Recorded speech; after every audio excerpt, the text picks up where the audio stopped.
Good afternoon. My name is Sarit Kattan Gribetz. I am an associate professor of Judaism in the theology department at Fordham University and the acting director of the Center for Jewish Studies. I want to welcome all of you virtually to our community and to thank you for joining us today for a lecture and conversation about angels in ancient Judaism with Mika Ahuvia. Before I introduce today's topic and speaker, I want to invite you to next week's Jewish Studies event, which will be the last event of the spring semester. On Wednesday, May 5th at 12 noon Eastern Time, my colleagues Magda Tedder and David Gibson will co-moderate a panel discussion about the recently opened Pope Pius XII archives and what they contain related to Jews and Jewish history, including the Holocaust and the founding of the State of Israel. The panelists include David Kurtzer, Maria Chiara Rioli, and Nina Valbusque, all important researchers who spent the past year working on documents from these archives and their careers studying Catholic-Jewish relations. The event is a collaboration between Fordham Center for Jewish Studies, Fordham Center on Religion and Culture, and Chafoskari University's Department of Asian and North African Studies. I hope you'll join us, and I will send the registration link in the Zoom chat in a moment. It's an absolute pleasure to be here with you and with Mika Ahuvia today to discuss Mika's new book, On My Right, Michael, On My Left, Gabriel, Angels in Ancient Jewish Culture, which will be published in June by the University of California Press. I'm now going to introduce Mika, who is Marcia and Jay Glazer Endowed Chair in Jewish Studies and Assistant Professor in the Jackson School of International Studies at the University of Washington in Seattle. Having just received tenure, Mika will be Associate Professor starting this fall. Mika researches the formative history of Jewish and Christian communities in the ancient Mediterranean world, specializing in rabbinic sources, liturgical poetry, magical texts, early mystical literature, and archaeological evidence. Together with Alex Kochar, Mika edited a volume of essays titled Placing Ancient Texts, the Rhetorical and Ritual Use of Space. And she has published many articles and chapters about the ancient world that pay particular attention to spatial dynamics, material culture, liturgy, ritual, violence, and gender in relation to textual evidence. Most recently, Mika has explored the question of conceptualizations of feminine angels in Jewish sources, and her article on the topic will soon be published in Jewish Studies Quarterly. And I hope that we'll be able to hear more about this topic during today's conversation as well. Mika is also known as a beloved and compassionate teacher. On a personal note, there is a particular joy in being able to celebrate the publication of Mika's book today. I met Mika exactly 12 years ago. Already at the start of graduate school, Mika was interested in the ways in which ancient people conceived of their world, themselves, and their relationships to others on their own terms rather than on ours. And Mika has always and continues to ask questions about the diversity of human experience, even when answers to those questions remain elusive.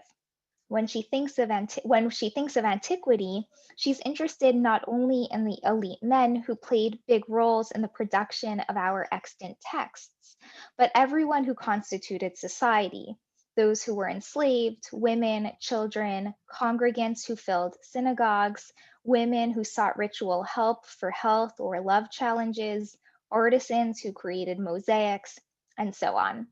And of course, not only those beings we can see, but also those we can't, including angels. Through creative thinking and methodological sophistication, Mika pushes scholars in our field to think about how we can use the evidence we have to answer questions we thought we couldn't address. And her new book is no different. In her book, Mika demonstrates that angels were foundational to ancient Judaism. Ancient Jewish practice centered on humans' complex relationships with those invisible beings who acted as their intermediaries, role models, and guardians.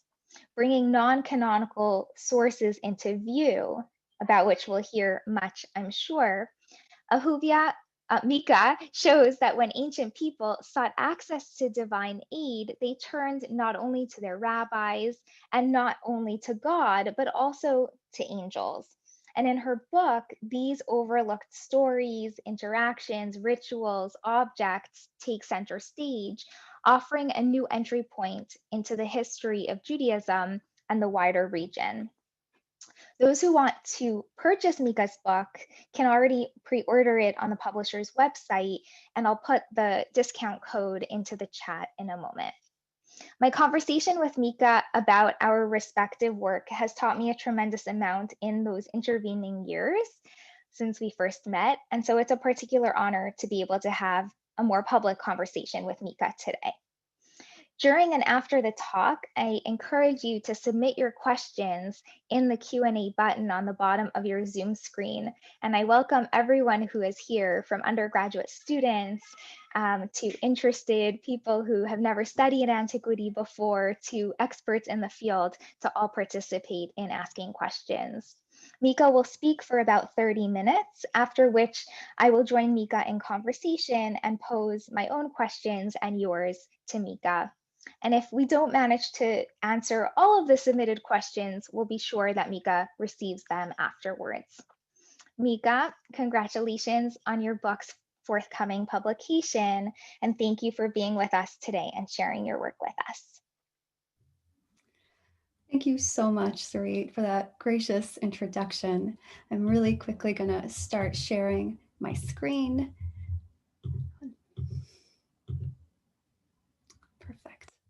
Okay, so again, thank you, Professor Sarit Kattan Gribetz, for this gracious introduction and for hosting my first book event. Thank all of you for joining us in this virtual space and in this learning community. As Sarit said, she's been there from the very beginning of my intellectual journey and throughout the composition and revision of this book. And it feels so fitting that my first official book talk is with Sarit and with all of you. So I am speaking to you from West Seattle, which is the homeland of the Coast Salish peoples. So along with the University of Washington community, I am grateful to live and work as a guest on these lands. This land acknowledgement is just one small gesture in the ongoing process of working towards repairing and sustaining relations with Coast Salish lands, waters, people, and their other than human kin. So this very brief land acknowledgement is special to me because it invokes Indigenous and other ways of imagining community, one that includes relationship with non-human beings as well. So this book is about relationships. It's about relationships among ancient people, Jews and others, but also between beings of the earthly and heavenly realms. Now, from a modern kind of perspective, we can call these imagined relationships. But for ancient people, they were very real. So according to Zoom, by the way, there's 185 of you here. I can't see you, but obviously I know that you're really here. And I think that in some ways for the people in the ancient world, they couldn't see angels, but they were convinced, right, and trusted that, yeah, there were people out there in community with them, even if they couldn't see them. So what I'm going to do in this talk is provide you with some definitions and an overview of my book, so you know what it's about, so you know what my argument is, what evidence I use, and hopefully invite your questions. And again, right, use the Q&A feature for that. So I like starting public lectures. Let's see if this will work. There we go. With this poll. Some statistics, right, are always nice. According to a 2011 poll, nearly 8 in 10 Americans believe in angels and that they are real. Unfortunately, the poll didn't ask any more questions about how Americans believe in angels or how they know about them. But I think this is really important to share, because if this seems really impossible to you, I mean, that tells you something about your community and your bubble. And I have to say, when I used to give public presentations, people would often come up to me afterwards and tell me about their personal experiences with angelic interventions. So as a scholar of religion, I don't take a position on whether angels are real, but I don't doubt that they are a real presence for many Americans, not just religious Christians, by the way. And the evidence of the past tells me that angels were perceived as real by most people through history. So when I say the word angel, some of you are probably thinking about these very adorable Sistine Chapel cherubim. But way back, let's say in 800 BCE, when ancient Israelites heard cherubim, they were probably imagining a much more frightening creature, right, that looked like this relief here on the right. Right, one of the earliest descriptions of cherubim in the Hebrew Bible is about kind of a figure with a flaming sword stationed at the edge of the Garden of Eden, right, to keep out the expelled humans. So obviously not cute cherubim, something a lot more frightening. So depictions of kind of divine creatures changed over time and in interaction with visual trends of the ancient world. And similarly, there really isn't one definition of angels that works across all time periods and all cultures, even though it seems that all cultures have some sort of intermediate beings. But how people imagined angels, their significance, and their involvement in daily life really varies by history and by community.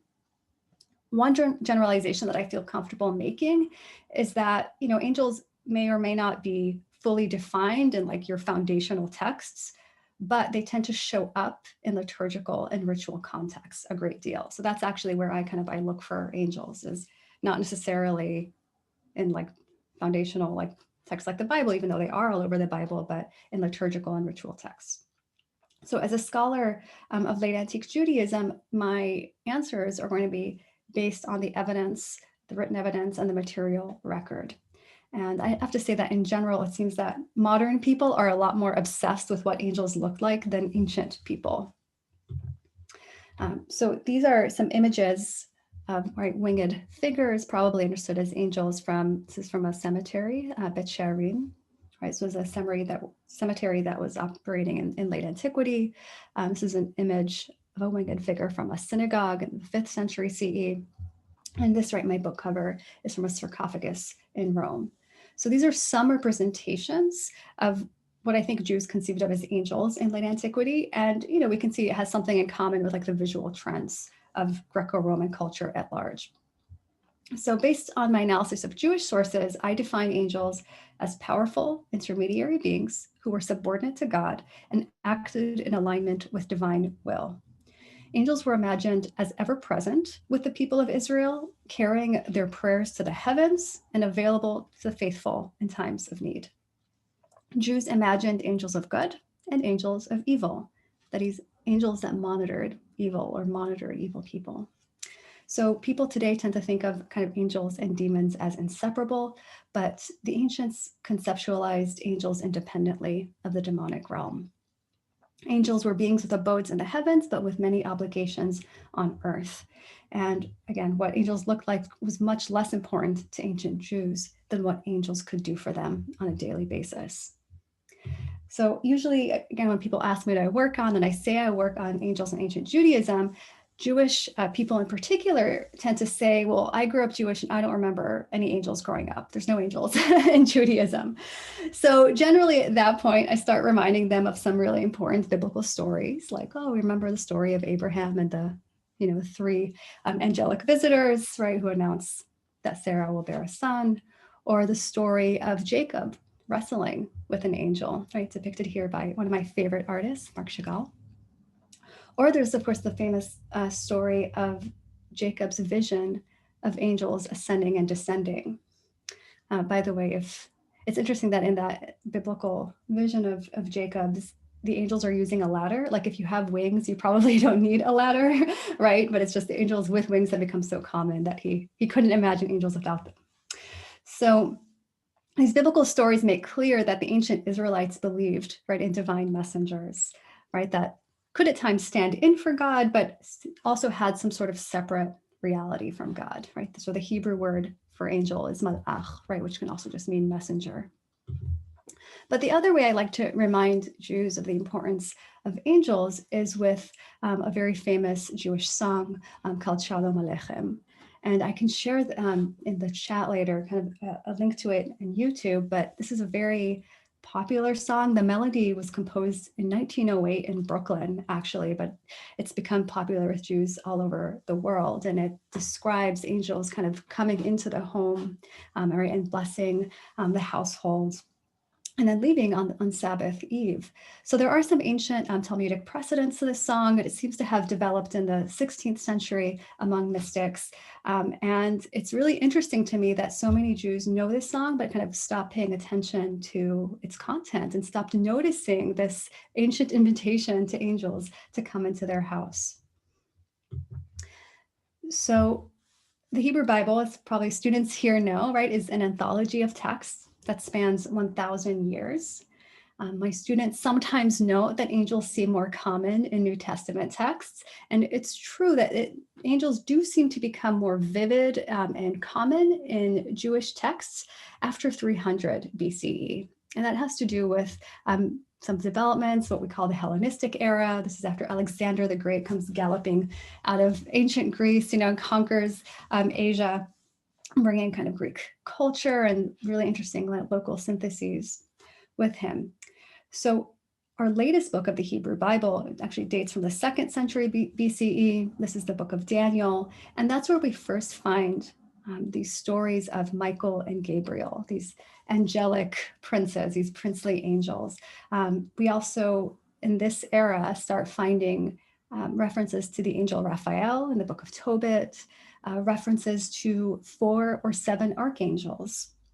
So there seems to be a lot, like an increase in angelic speculation in this Greco-Roman era. And it's also in this time period that we see a lot of Jewish myth-making, a lot more expansions of biblical stories, and interest in imitating the angels. So once Jews start thinking about imitating the angels, like this idea continues in the popular imagination. Another very important idea that emerges in the Hellenistic era is the image of the fallen angels, right? These angels that leave their heavenly station and mate with women. And once the kind of idea of fallen angels emerges, like authorities can't suppress us, they can't get rid of it. It just kind of remains in the background. So that's kind of one interesting theme with angels, is that they operate within and outside kind of institutional authorities. They're very powerful in the popular imagination. So my book, this is kind of all background time to my book. If you're interested more kind of in this period of change, I did want to recommend Annette Yushiko Reed's book, which just came out last year on demons, angels, and writing in ancient Judaism. My book focuses on a slightly later period. This is the time period after the destruction of the Jewish temple in 70 CE, after the province of Judea was conquered by the Romans, and many thousands of Jews were enslaved. This is often thought of as kind of the beginning of the diaspora, even though Jews had kind of been living all over the Mediterranean already. But this time period, 200 to 600, is usually thought of as like classical Jewish period. This is kind of the foundational era of Judaism. This is when the rabbis are slowly coalescing as a movement and writing the text that will become foundational to normative Judaism today. So my book is focused on this time period and how Jews, like the rabbis, but also outside the rabbinic movement, are imagining angels in their homes, on the road with them, in the synagogue, in the study house, and in the heavens. Like, I was just really curious to know, in this crucial moment in time, how are Jews imagining angels? And just to make sure we're all on the same page, here's a nice map of the ancient world. The Jewish communities I'm interested in lived in, right, what's over here, right, in ancient Syro-Palestine, it was called, right, like roughly the modern state of Israel, and over here in Mesopotamia, right, what was known in Jewish scholarly circles as like Jewish Babylonia, right? So the very important centers of Jewish cultural production are ancient Israel and ancient Babylonia. And just to remind you, these regions were very much interconnected, right, by trade routes. So you can see there's directly from Mesopotamia to ancient northern Israel, and also from the south.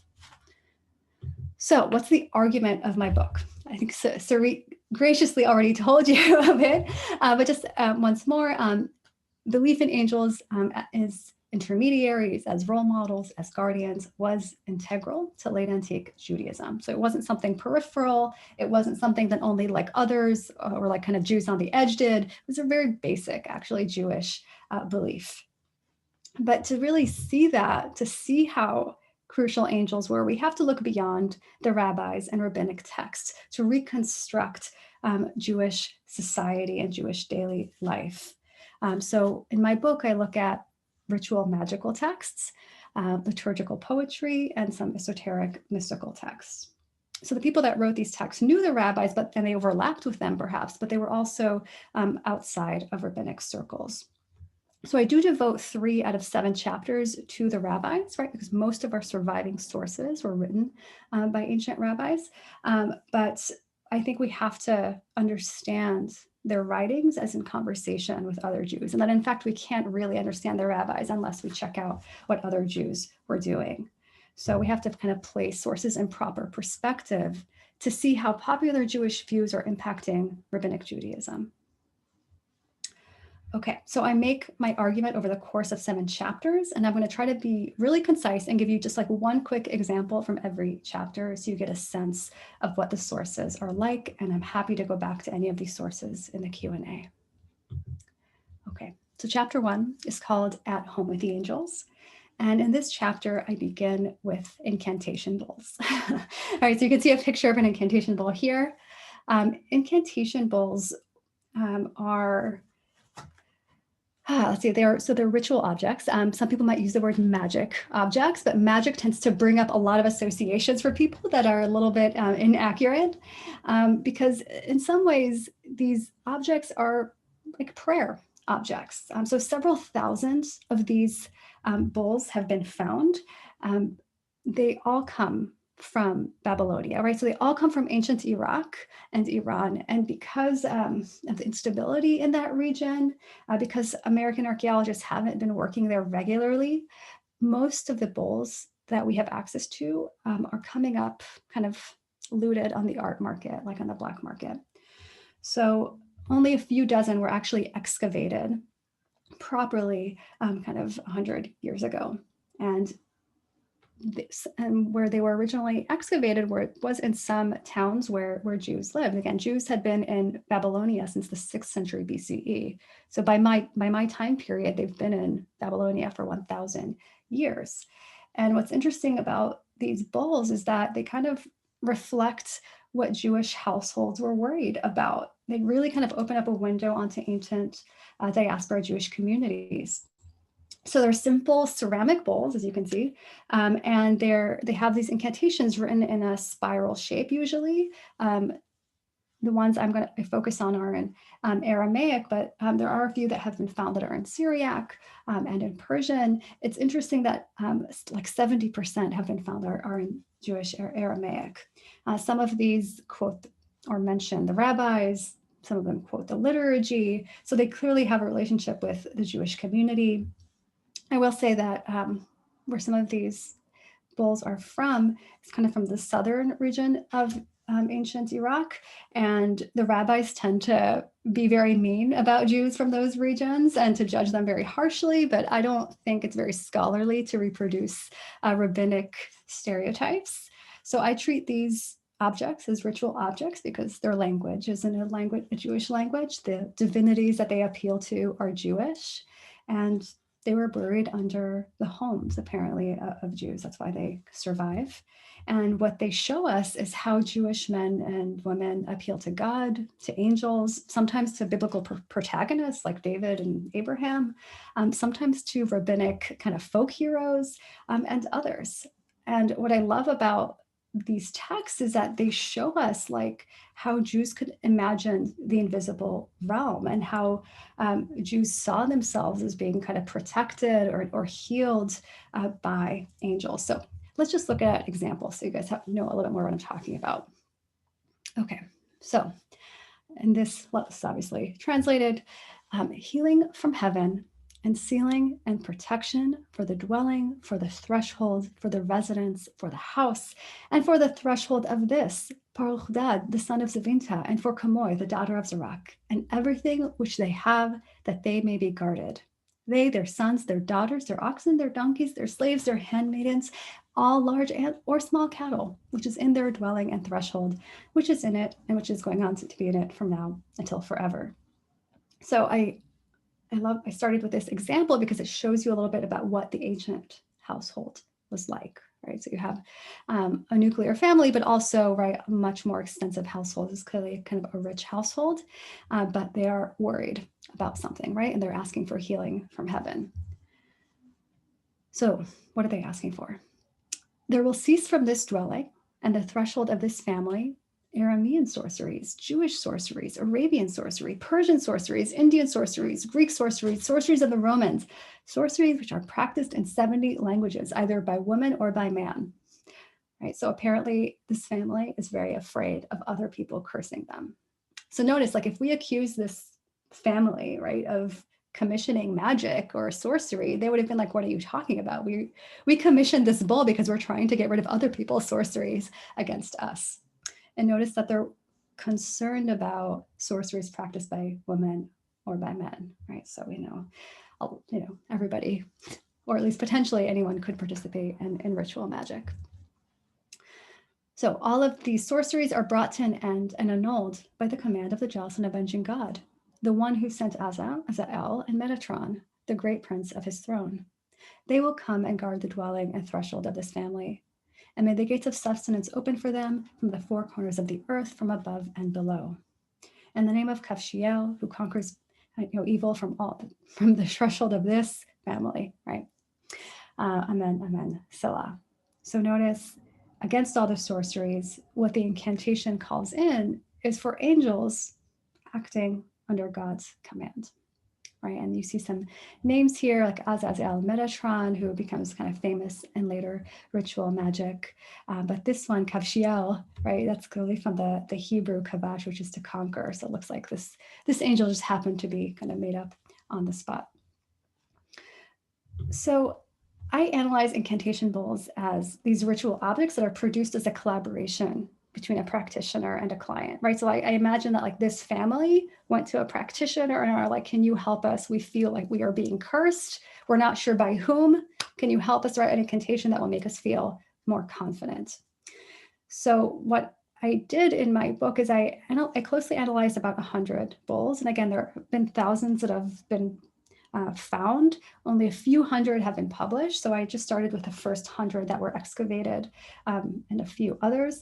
And what you can really see just by looking at even 100 is just how diverse the outlooks in each of these incantations are. So about 1/5 of the 100 I looked at are directed at God alone. Another 40% invoke the angels and God. Another 13% call on angels, God, and some sort of like hero. And a relatively few rely on the practitioner alone. So in my book, I give kind of examples of each one. And one of the things I noticed is that previous scholars of Jewish magic said that, angels are always rallied to fight demons. And I was surprised that, angels and demons just like weren't arrayed against each other that often. Only about 1/3 of the time. I noticed that angels are invoked to help with a variety of issues, right? So guarding people from others' curses, to enable commercial success, to bring health, to restore love in a marriage. The most popular incantation formula is called Refrain A. It's actually an appeal to angels alone, just angels, to counteract the curses of one's in-laws. Right. So apparently, in these ancient households, people had to live with their in-laws. And this was a common problem that they turned to incantation bowls and to angels for. So angels play a supportive role of protection, right, alongside other intermediaries. And I just think that the bowls really vividly show us how ancient Jews saw themselves as like in the middle of this network of beings, right? Not just angels, but also like their ancestors and God. So that's chapter 1. Chapter 2 turns to the evidence of necklace amulets. So this is just a quick search from the British Museum. You can see that necklace amulets are very common technology right across the world. And so in this chapter, I focus specifically just on ancient amulets that were found mostly in synagogues in ancient Israel. So these are necklace amulets. Some of them may have just been buried in the synagogue without being worn, but they looked like, here's an example of 2 Jewish amulets that are modern, right? So within these cases, there were actually pieces of sheet metal. Here I can show you some more examples that have writing on them in Jewish Aramaic. Again, they're personalized, just like the Babylonian incantations, and they request usually healing, protection for the person who commissioned the amulet. So I'm just going to quote one example from a silver amulet. This is one of my favorites, and it was written for a woman named Arsinui. So it was written in Aramaic with some quotations of biblical Hebrew, and again, it would have been kind of rolled up and worn as jewelry. So I call upon you, holy angels, that you heal Arsinui from every illness. Prince of the hosts of God, Michael, and the man, Gabriel, and Raphael, master of healing, and Anael, who answers the prayers of the daughters of Eve, end quote. So very short, right? There's not a lot of space here for writing. So amulets from Roman Palestine are much shorter than Babylonian incantation texts. So they don't give us quite as much like household information as we get from the Babylonian texts, but they still confirm that Jews were imagining the invisible realm as peopled with angels. So I start my book with, again, 2 chapters just on this ritual evidence, because I really want to center the views that I think were more common among Jews. So with that background in mind, we can turn and see what the rabbis thought of all this. So chapter 3 is called No Angels, and I look at the earliest rabbinic material, foregrounding evidence in the Mishnah, Tosefta, and Midrashim. So if you're not familiar with Jewish evidence, don't worry about those titles. And I wanted to really see like how, what the rabbis thought about kind of Jewish engagement with angels. And what I found is that the rabbis of Roman Palestine are pretty unique amongst other ancient peoples in really downplaying interest in angels, even as the Torah, right? Even as the Hebrew Bible, made it very obvious that angels were integral to Israel's origin story. So here's like an easy example. This is from the Exodus story. God, right, tells the Israelites, behold, I am sending an angel before you to guard you along the way and to bring you to the place that I have prepared. Pay heed to him, listen to his voice, do not defy him. He will not forgive your transgressions, since my name is in him. Right. What's interesting is that in Jewish memory, right, which some of you who recently celebrated Passover, you might remember this line, which is also found often in early rabbinic midrashim. It's pretty clear that in rabbinic and Jewish memory, right, the Lord brought us out of Egypt, not by means of an angel, not by means of a seraph, but the Holy One, blessed be he himself with a mighty hand. So there's this really kind of interesting tension in early rabbinic exegesis where the rabbis are looking at biblical passages and they have to kind of find a way to ignore the angels in them. And I find that so fascinating. At the same time, there are other examples, and they're pretty rare, where it's pretty clear that the rabbis knew all about angels. Right? So Rabbi Eliezer, the son of Rabbi Yosef of Galilee, said, if you see a righteous man set out on a journey and you wish to journey the same way, precede him within 3 days or follow him within 3 days so that you may journey with him.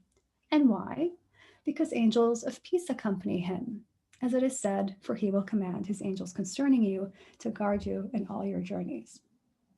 I really was not expecting to find this source when I was kind of reviewing all the appearances of angels in early rabbinic literature. But this is a pretty clear example that, at least some rabbis apparently believed, right, in guardian angels, right? These are angels that are just accompanying the pious on their way. And this text continues and says, but if you see an evil man set out on his journey and you want to journey the same way, precede him by 3 days or follow him after 3 days so that you do not journey with him. And why? Because angels of Satan accompany him. As it is said, appoint an evil man over him.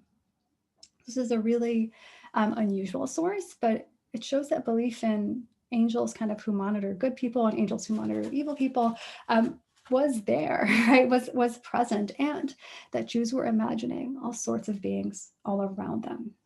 But overall, I argue that angelic presence is generally repressed in early rabbinic sources, and that the earliest generations of rabbis really kind of stand out for inveighing against angels and against Jewish preoccupation with angels. And I think what I think this motif is about is I think the early rabbis were very much worried about loss of faith in God after the catastrophes that the Jews endured in the first century. I think they were worried that Jews just like weren't able to trust that God still loved them and was still devoted to them. And I examined this tendency more in chapter 4, because I did notice this really interesting stream or this motif within rabbinic literature that emphasizes like this exclusive relationship with God and imitation of God alone. And as I mentioned earlier, going back to the Hellenistic period, there were all these Jews that were really preoccupied with imitating angels. So when the rabbis are like, no, imitate God alone, I don't think that's coming out of nowhere. I think that's coming out of a kind of a response to this preoccupation with imitating angels. And what I see, some, these quotations attributed to Akiva, this encouragement to focus on God's love for them and to focus on imitation of God alone, I really see them kind of just trying to draw some boundaries and trying to distinguish themselves from other Jews who are focusing on imitation of God. So I just wanted to share some of this early rabbinic stuff against angels, right? Like this, I love this quotation, right? If a person faces trouble, he should not cry out to Michael or Gabriel, he should cry out to me and I will answer him immediately, right? So if the rabbis have to tell Jews to stop calling out to Michael and Gabriel, it's pretty clear that some Jews are doing it. Unfortunately for these rabbis, this emphasis did not prove successful. It did not prove convincing to most Jews who did want fellowship with the angels and who did want to call on the angels. But I think it's still worth kind of examining this intellectual investment so we can see at least like the rabbis trying out different ways of, thinking about relationships with the invisible realm. So in chapter 5, I turned to what was going on in the synagogue. So this is called In the Image of the Angels. And I show here really how angels take center stage in the 6th century. They take center stage in worship. So in general, one of the most significant developments in late antique worship was the increased importance of the liturgical verses from Isaiah 6:3, right? The holy, holy, holy is the Lord of hosts. The whole earth is full of his glory. This verse from Isaiah was really important because it was like the only time that a human prophet, was sort of an eyewitness to how God preferred to be praised. So it became very important in the Jewish and Christian liturgy. And especially with this poet, this Jewish liturgical poet named Yanai, it became like kind of the climax of prayer. And in this chapter, I look at this beautiful body of work that has survived thanks to dry climate in Egypt. And what you can see in this poetry from the 6th century synagogue is that Yanai was encouraging Jews to imagine themselves like angels, right? So you can see, he says, each priest who ministers, he ministers like the ministering angels. And the Levites composing song are like the holy creatures breaking into song. And Israel sanctifying and answering amen is like the seraphim opening with holy, right? So he's really telling the entire community in front of him, like whenever you sing, whenever you pray, you are just like the angels. And I also think that, you see he's listed kind of different creatures here, angels, holy creatures, and seraphim. I think by late antiquity, all the different biblical categories, which, signify different beings earlier in time, I think by late antiquity, he's just using these as synonyms. So I find that really interesting. So in chapter 6, and I'm at the latest stratum of rabbinic sources, I argue that the rabbis sort of gave up on fighting angels and just come to embrace them in storytelling, prayer, and recitation. So you can see it in this lovely source. It says, right, he who enters a bathroom should say, "Be honored, you honorable and holy ones, ministers of the Most High. Give honor to the God of Israel. Withdraw from me while I enter and do my business until I come back to you." And another rabbi's like, actually, don't say it like that. Pray like this to the angels. A person should not say this lest the angels abandon the person. Rather say, guard me, assist me, wait for me until I have entered and exited, for thus is the way of human beings, right? So whereas earlier rabbinic sources are like, don't talk to don't talk to Michael and Gabriel. These later sources are like, wait, this is how you should pray to the angels. This is how you should talk to him. So, of course, later rabbinic sources are very detailed, and it's really only in these later sources that I can, see how rabbis thought about good and evil angels, about angelic free will, and angelic emotions, which I find really interesting. So, what I think, to make sense of kind of the huge variety of ways that the rabbis talk about angels, I think we have to see the rabbis kind of responding to Jewish attraction to angels. I think that the rabbis realize, we can't overcome the popularity of angels. And I think they decided to just kind of harness it instead. So this chapter kind of surveys that development and closes with a rumination on the rabbis and their preferred intermediaries, right? Sometimes the rabbis talk to angels, but sometimes they prefer to talk to, other people like Elijah.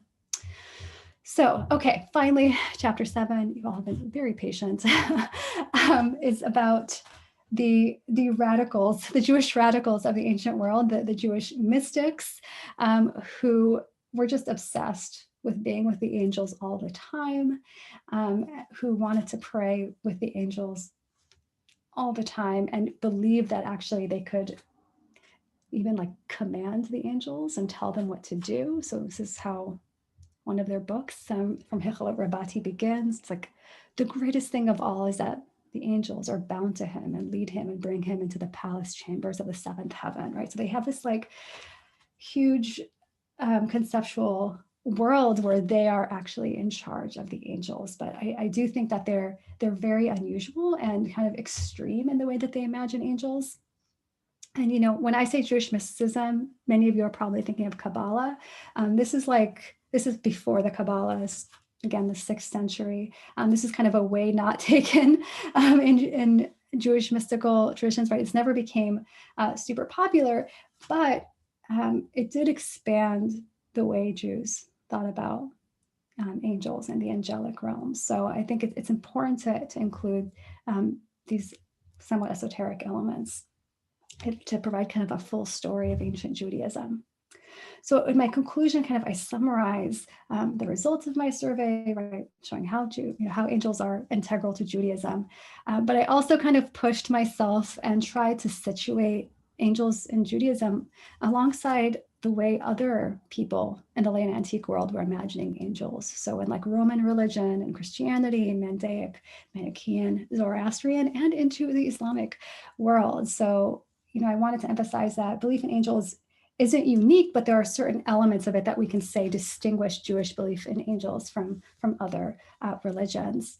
And I also, tried to discuss like what happens next, right? How do we get to the 20th century, where Jewish audience members say, well, I didn't grow up with angels in Judaism. Like, how did these departures happen?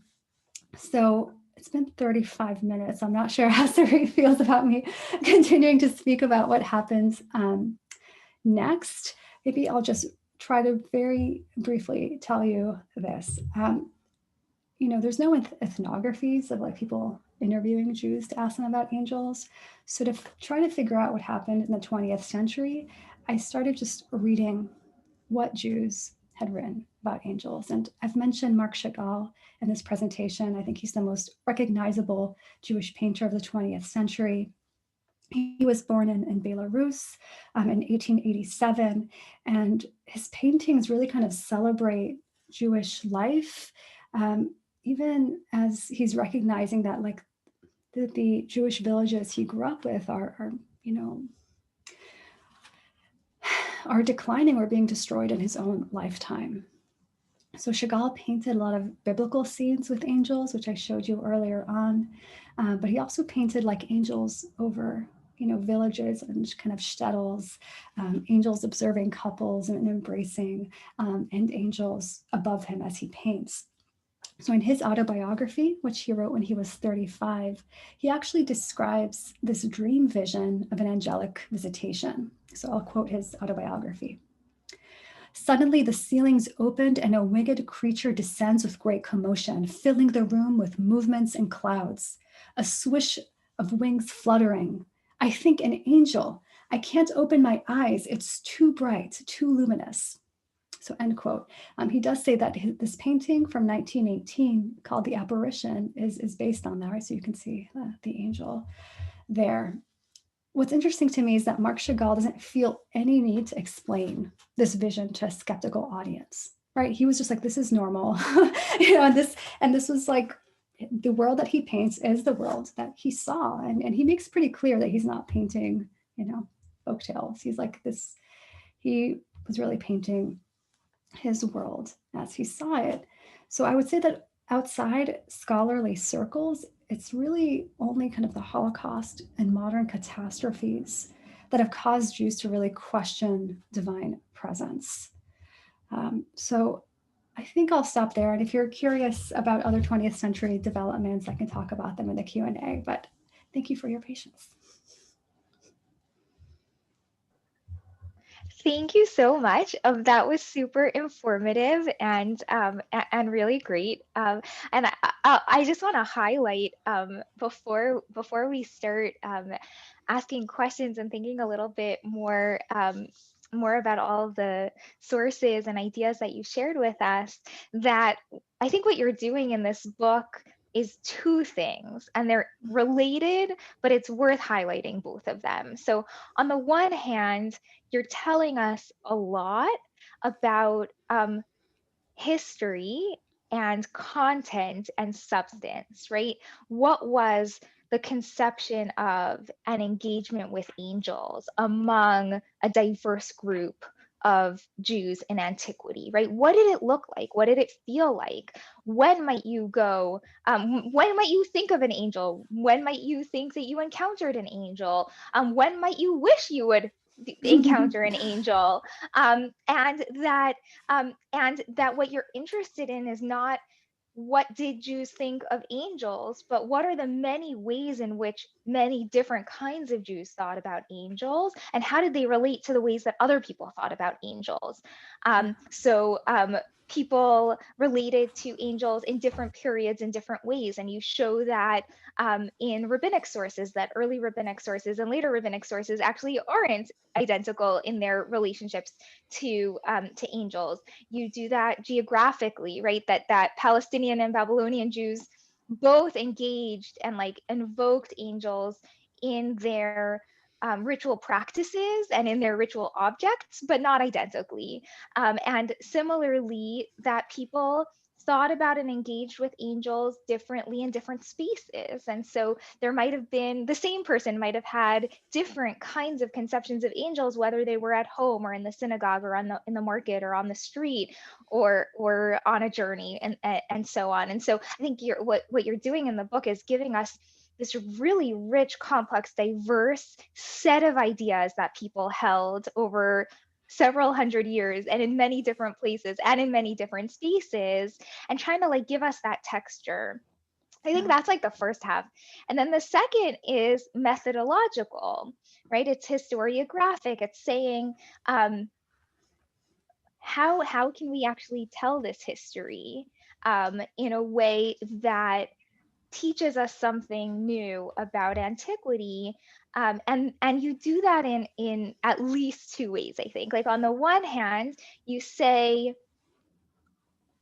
what happens if we just assume that angels are real because that's what our sources are telling us, bracketing whatever we think about angels, and saying, and I've heard you say this in other contexts, that ancient people lived in very crowded worlds because they might bump into an angel like around the column, and to sort of take that for granted. And I think you do that with the discussion even of Chagall, right? That he's not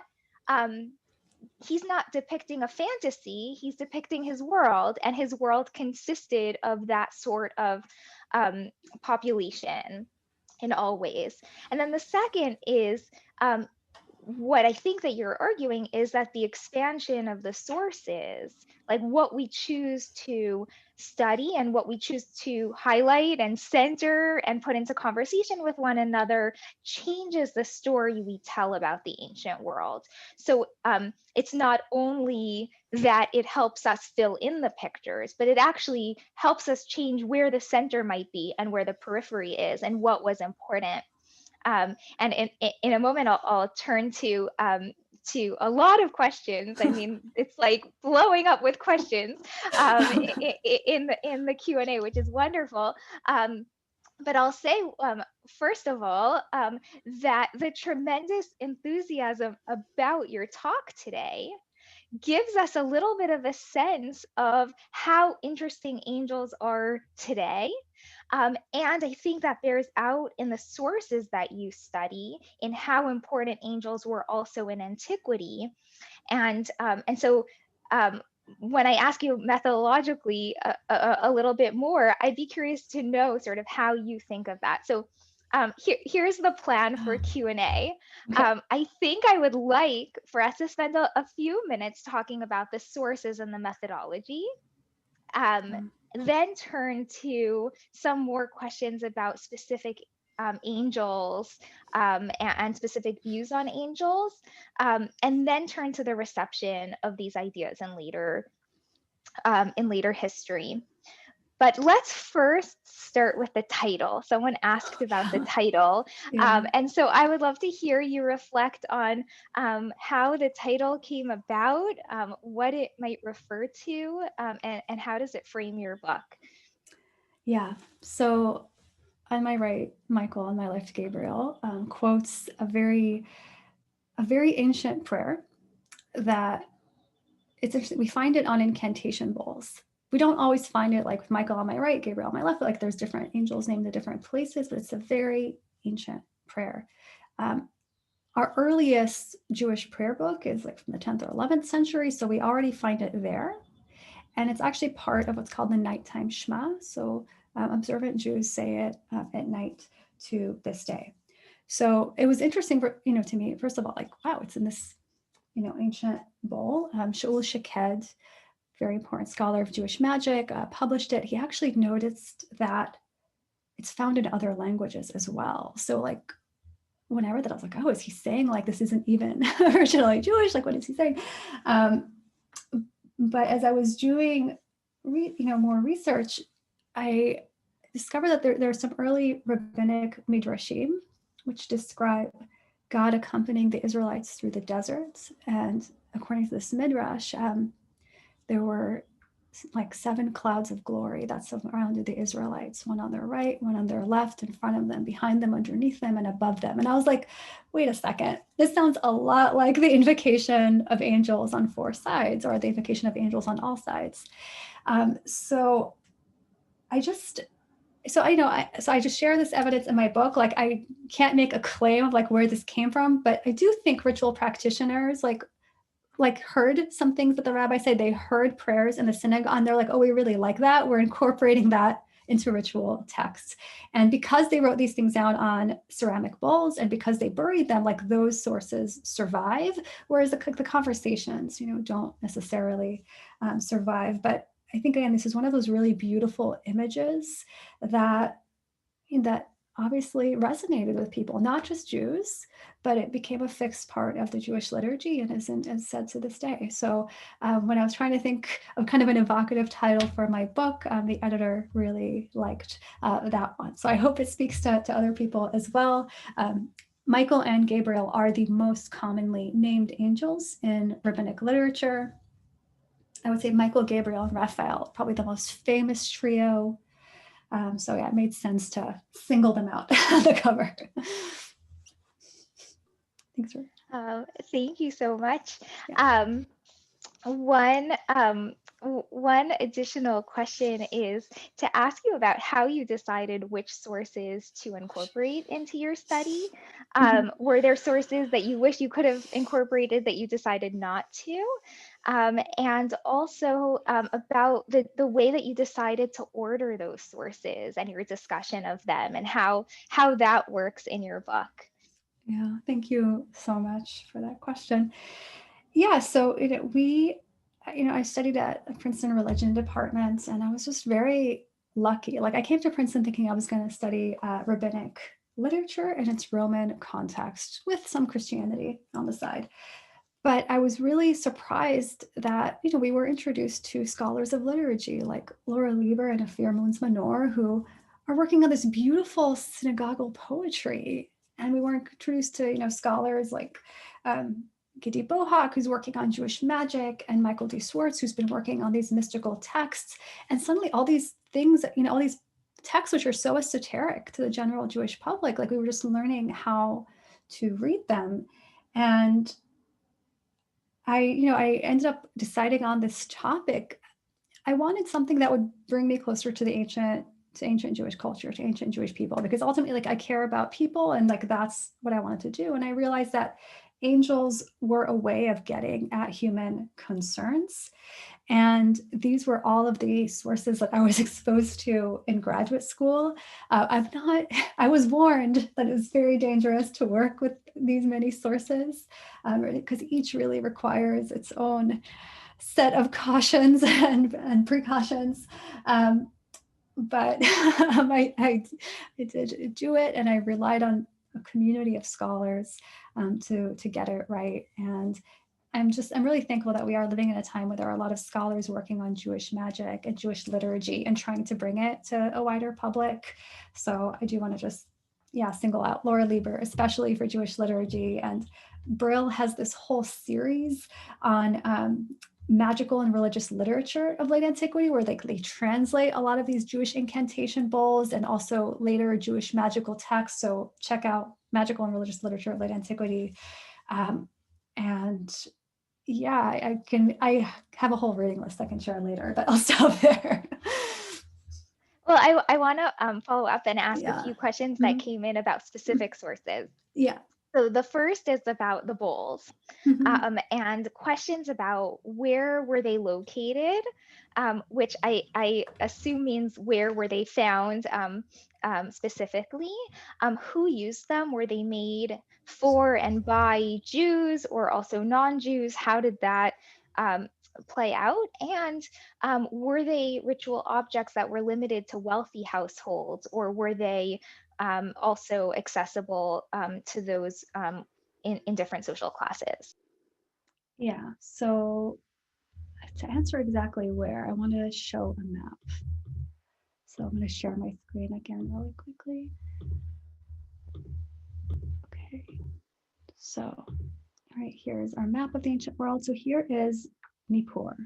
Okay, see where the cursor is? Nippur, the ancient important city, used to be kind of on a canal that was close to, I think, is it the Euphrates?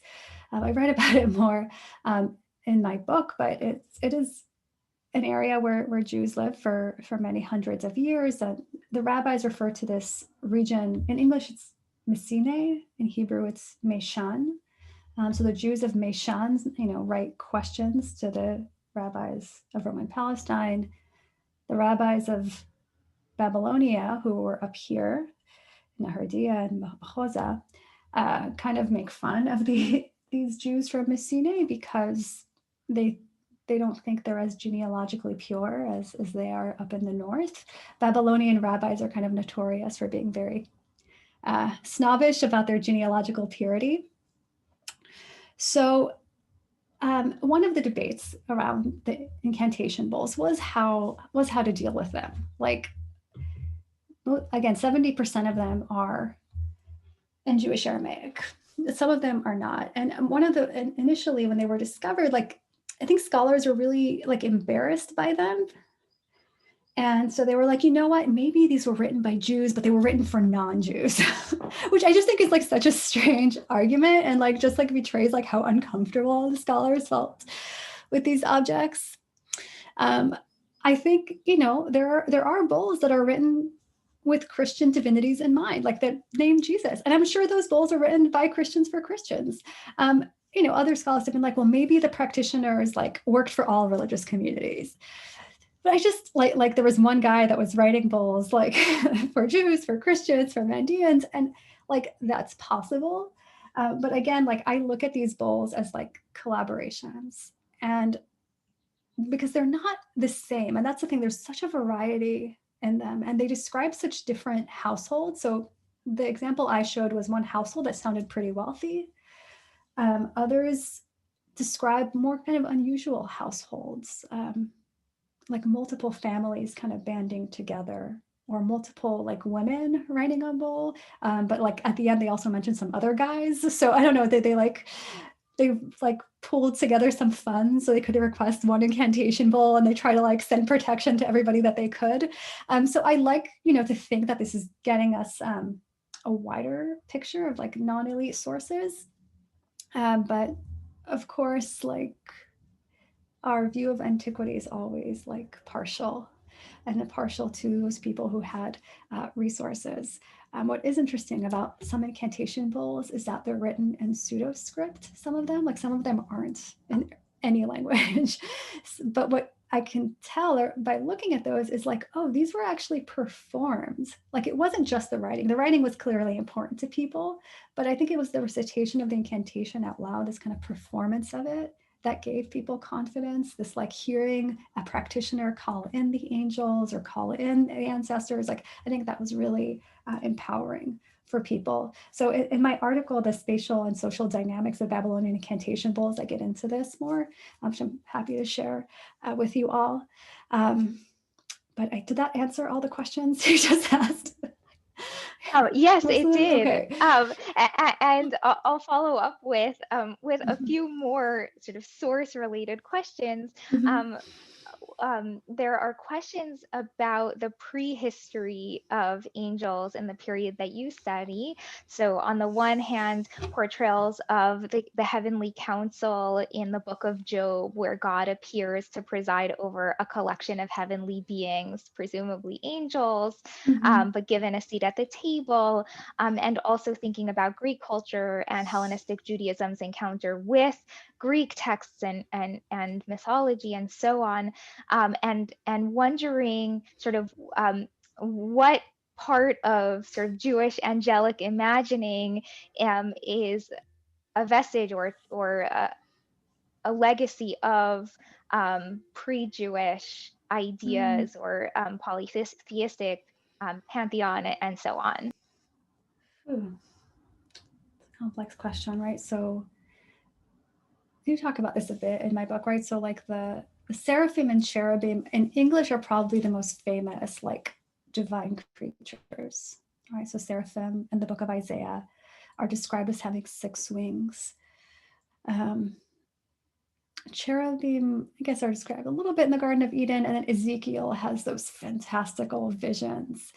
So those prophets, right, Ezekiel and Isaiah, clearly responding to both like ancient Egyptian divinities and ancient Mesopotamian divinities. So of course, like we have to understand the Hebrew Bible in its ancient Near Eastern context, right? We're in the academic classroom. So of course, like those are present,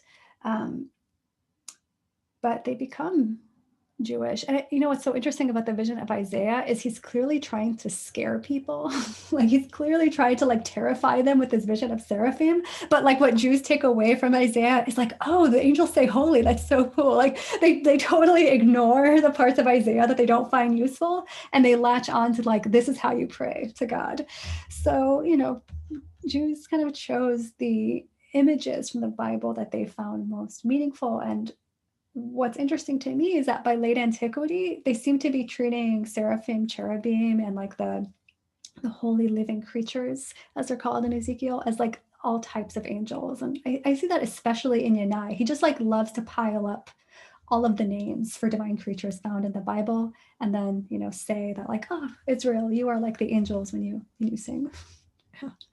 Well, that is a perfect segue to our next question, which is about Yanai and the different angels that he lists as being synonymous, and a specific question about the hierarchy, the angelology in Pseudo-Dionysius from 5th, 6th century Syrian Christian context, and wondering what connections there are or are not between Yanai and Pseudo-Dionysius, and also Romanos and other figures who were writing poetry and texts in a similar time period. Yeah, thank you for that question. So Pseudo-Dionysius and Yanai they're working with the same source material, right, from the Hebrew Bible, because Pseudo-Dionysius also has the New Testament to work with. So a few more Greek terms that he can add to his vocabulary. But as far as I can tell, before the 10th century, Jews are not interested in writing angelologies. They're just not interested. So Yanai, as far as I can tell, does not produce an angelology. He does have interesting lists of angels, and there's some very short lists that are repeated between Genesis Rabbah, the rabbis, and Yanai, and I don't know what to make of that. So in my article on gender and the angels that's coming out, like I reproduced that. If anybody has ideas on it, please go with it, publish it. I noticed it, but it's just Jews just are not interested in defining angels or really engaging, I think, in theology. Like they're just, after the experience they had with like, you know, the Christian movement appropriating the Hebrew Bible, they're just like, we're done explaining ourselves. We're going to work on our own text in our own language. And, you know, like they're not going to explain themselves to Greek and Roman interlocutors anymore. So, okay, that answers the Pseudo-Dionysius part. And what was the second part? The second part was about Romanos and other liturgical poets and sort of the wider Christian context of Yanai. Yeah, so I didn't say this in my presentation, but what's going on in late antiquity is there's like a new genre of poetry on the scene. It's not, poetry isn't accurate because it's sung. It's like these dramatic performances in the synagogue that combine the weekly lectionary reading from the Bible, right? So every week in synagogue or in church, you read a different part of the Bible. And what apparently the earliest examples are in Syriac, Ephraim, and then in Greek with Romanos. So they're creating these like sung sermons.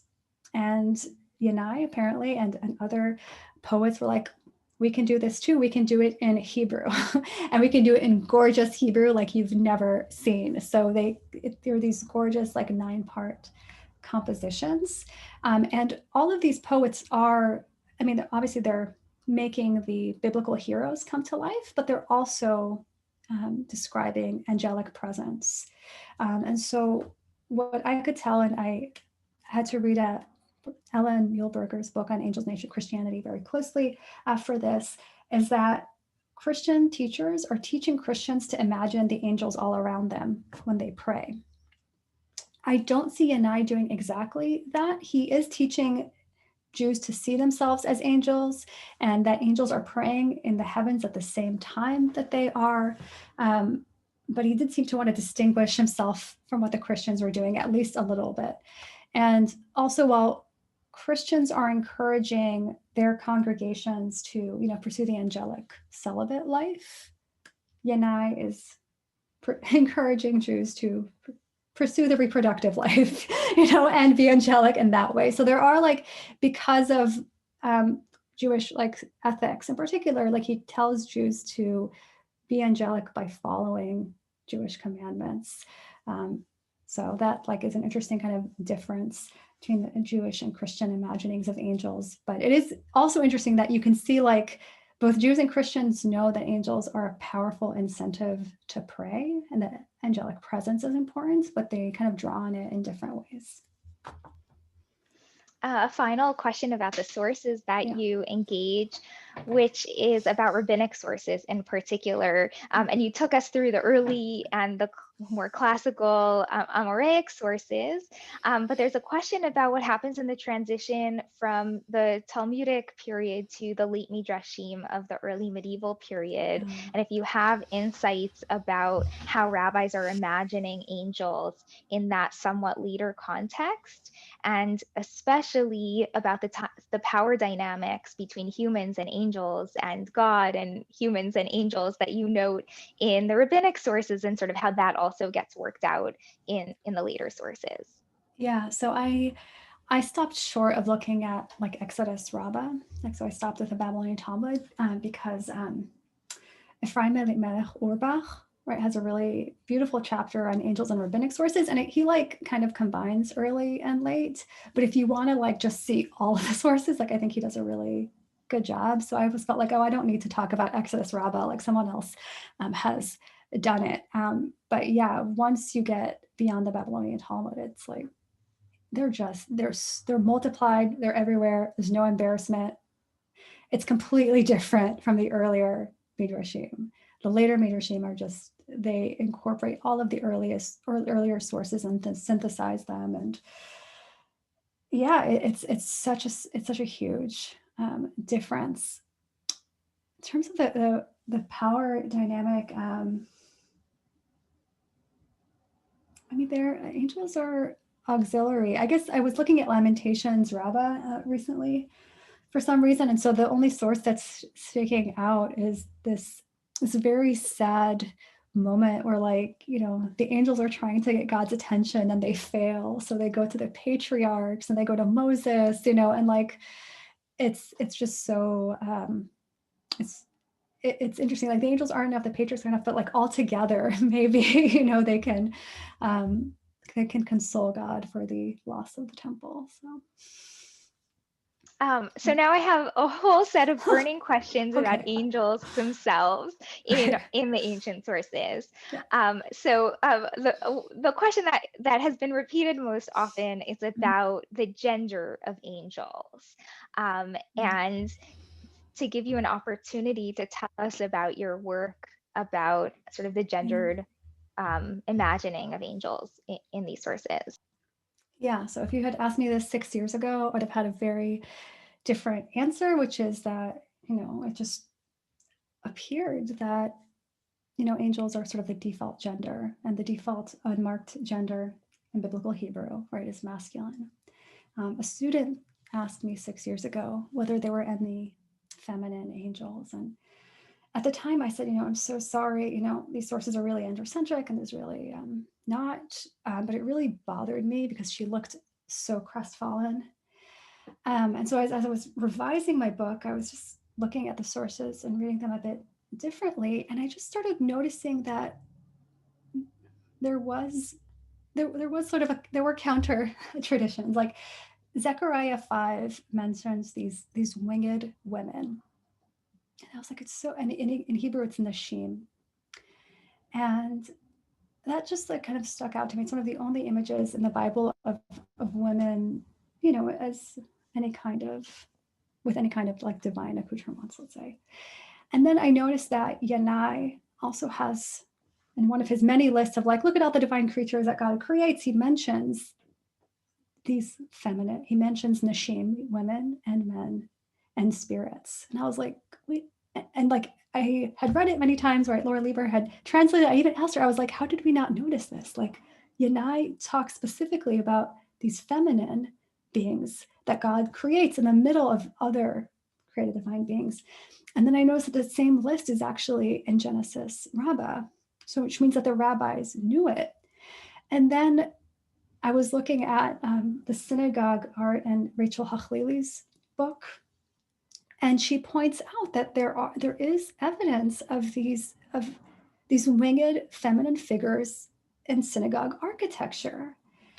And I was like, and so it's like it just slowly started to add up. And there were also in this ritual magic, and I mentioned that the amulet for Sinui, where it says that it addresses Anael, who answers the prayers of the daughters of Eve. And I was like, wait, who is Anael? Why is this angel answering the prayers of the daughters of Eve?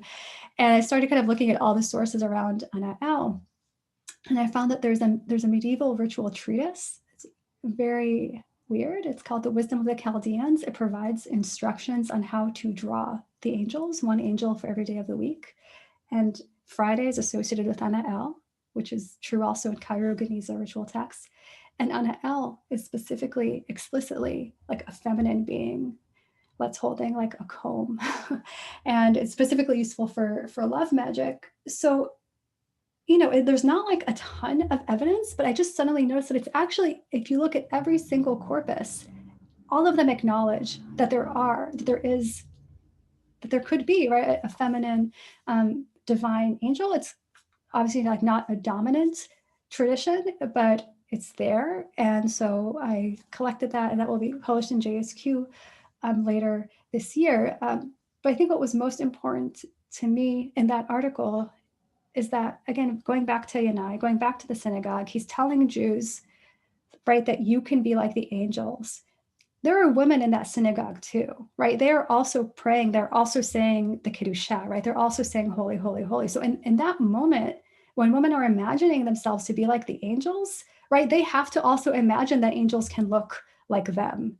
So, angels are described as like polymorphic beasts in the Hebrew Bible. They're described as without bodies, right? They're described as being beings of wind and beings of fire. They're described in masculine terms, but they're also described in feminine terms. That leads me to another set of questions about Lilith and about how angels relate to demons. Yeah. What distinguishes angels from demons, and also did angels and demons interact in any of the sources that you studied? Yeah, so it is really interesting that it's probably Dan Brown's fault that everybody thinks about angels and demons together, because I thought that's what I would find, and it's really not what I would find. And I really do wish that someone would just write the article on Lilith, but I think it's really hard because there are some encyclopedia articles, I should say, about Lilith. And there's like the Dictionary of Deities and Demons, DDD. You can look up it. Also, it talks about Lilith. So there's clearly some connection to ancient goddess Lamashtu, who snatches children. We see Lilith develop in medieval rabbinic sources, and there's someone who wrote an article recently, and I'm sorry, I'm not gonna remember her name, but like Lilith as kind of the opposite of Eve, or kind of as the opposite of the good one. Like everything is sort of evil. It's kind of attributed to Lilith. So it's definitely a later Jewish myth, right? There's a alphabet of Ben Sira, I think, also says that like Lilith was like the first wife of Adam and produced demons. So Lilith is difficult to pin down. I think Laura Lieber has an unpublished article. We need to ask Laura Lieber to publish that genealogy of Lilith. But in the same way that Jews don't have an angelology, Jews also never produced a demonology, right? There's no like one source you can go to explain demons. The most convincing explanation I've seen for the source of demons is published by Lauren Stuckenbrook. And this is kind of going to like how, like, what did people who read the New Testament, like, or first heard the Gospels and letters of Paul, like, where did they think demons came from, right? Because they are mentioned already in the 1st century CE. And he correlates it back to the Jewish myth known as the Book of the Watchers, or the myth of the fallen angels, right? These angels, this is also in Genesis chapter 6, right? Verse 1 through 4, the myth of these angels who leave their heavenly station to mate with women, and they produce these hybrid monsters. These hybrid monsters wreck the earth. According to the Book of the Watchers, God sends the archangels to kill them. Suddenly, these hybrid monsters don't have bodies, but they're still spirits, and they're roaming the earth looking to possess bodies. So this seems to have been a very popular myth. And again, like, Jewish and Christian authorities didn't like it, but they couldn't stop people from talking about it. So we do like you see that Jews, Christians, and others, like you see that they all assume that demons exist. They don't always like feel the need to explain to us why they believe they exist. They're much more popular in Babylonian sources, which suggests, right, there's just a more ancient, there's just a lot there to draw culturally on to see demons. So they're really all over the Babylonian Talmud. So, and they are in the incantation bowls, right? So sometimes, right, the demons are possessing people. Like some Jews seem to be concerned with like a demonic attachment to their wife or husband. What's interesting to me is that they don't call the angels to help them all the time. Sometimes they do, but sometimes they're much more interested in kind of divorcing these demons. Like they literally call on a rabbinic folk hero, Rabbi Joshua ben Parachia. Why is he famous for divorcing demons? We don't know, but he's all over these divorce spells, and he orders these demonic attachments to depart. And sometimes he's like, and please witness this, Michael, Gabriel, and Raphael. But yeah, there's much less demons against angels than you'd think, or that I thought. So you mentioned Michael and Gabriel and Raphael. There are questions about the personal names of angels, about whether angels age, or they're young angels and old angels. Do angels exist individually or only in groups? And how does that dynamic work? Were people scared of angels, which you touched on a little bit, and then specific questions about Metatron and how Metatron relates to other angels. Yeah. From what scholars can tell, we call them ritual practitioners. These people who wrote incantations. It seems like ritual practitioners invented angel or angelic names as they needed to. So there is this treatise called Sefer HaRazim, which means the Book of Mysteries, and it has many, many lists of angelic names. So, students always ask me, like, they're really interested in like angelic personalities, which is, again, it seems to be like a very modern preoccupation, and I'm not sure why, but you don't see a lot of like personal development of angels in the ancient world. Again, like Michael and Gabriel are mentioned in the book of Daniel. Raphael stars in the book of Tobit.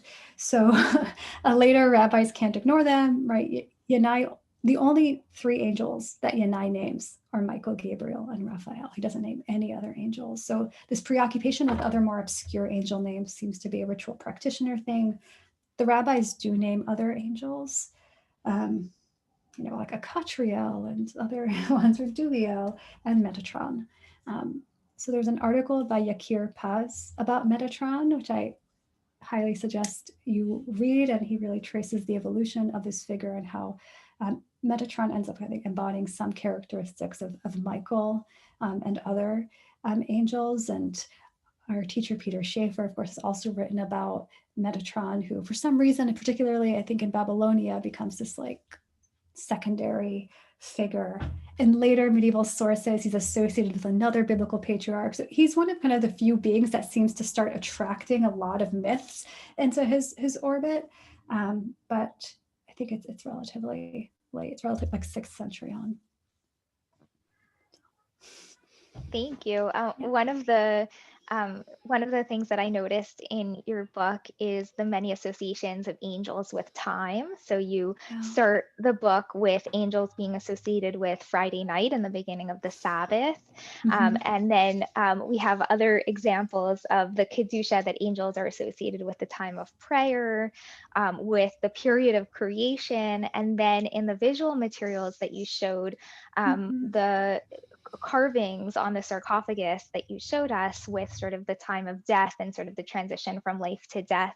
And so I wanted to give you an opportunity to reflect a little bit more about sort of the relationship between angels and time, in addition to all that you shared with us in terms of space and angels. Thanks for that question.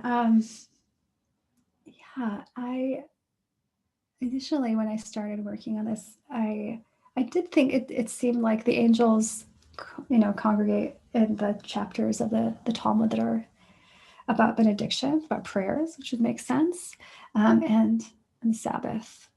So I do think that, when we want to call in special time, it makes sense that with sacred time comes sacred presence, right? So angels being present on the Sabbath evening is a good example of that.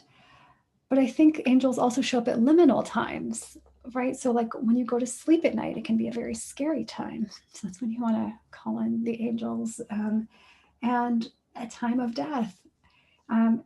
It's really interesting. I thought I would find a lot more about angels at death, but there's really only one rabbinic tradition that acknowledges that when a person dies, he's either met by good angels or bad angels, depending on how he lived his life.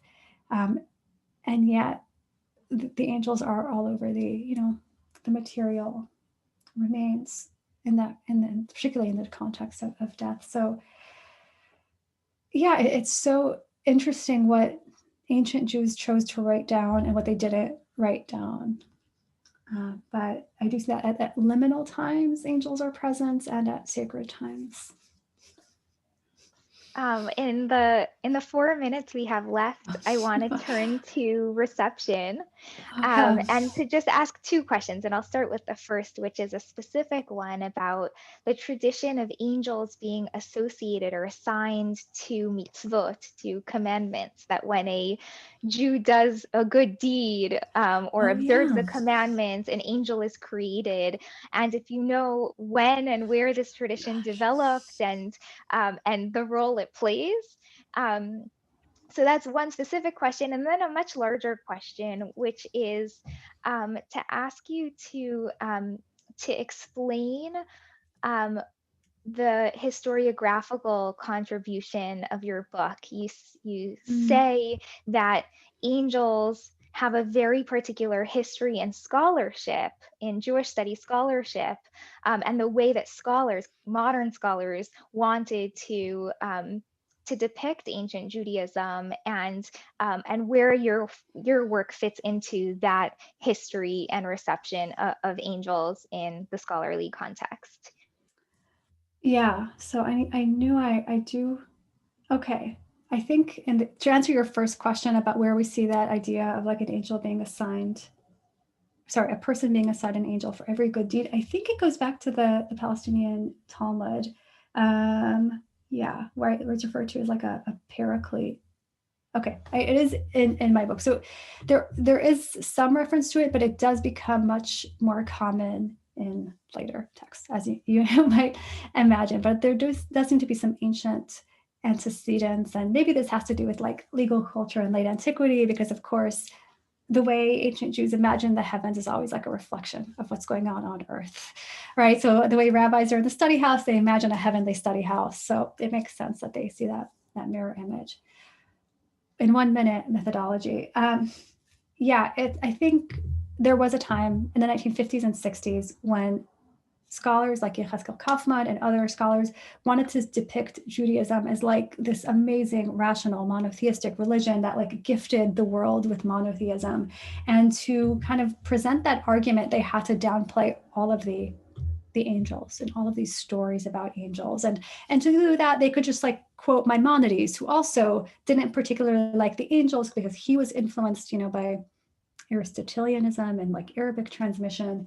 So again, you can pick and choose and tell a story about Judaism that excludes the angels. I just think it's a completely inaccurate story that doesn't represent the views of most Jews. And I just think a more accurate history that's more inclusive would include other dimensions of Jewish practice and Jewish relationships with the invisible world. And I think especially today, when there is increased anti-Semitism, but I also hear even Jews internalize some very strange statements about Judaism. I've heard rabbis in my class say, well, Judaism is a religion of law, and it's true. Laws are important in Judaism. Ritual is important in Judaism, but so is relationship with God. So is relationship with the invisible world. To describe Judaism as somehow devoid of emotions and relationships is, again, inaccurate. And I think it's internalizing some really awful things that have been said about Jews in the past. So yeah, there's kind of a historiographic contribution. There's a contribution I want to make to religious studies, but I also just want Jews to conceive of themselves in a way that I think is healthier and more fulfilling. Thank you.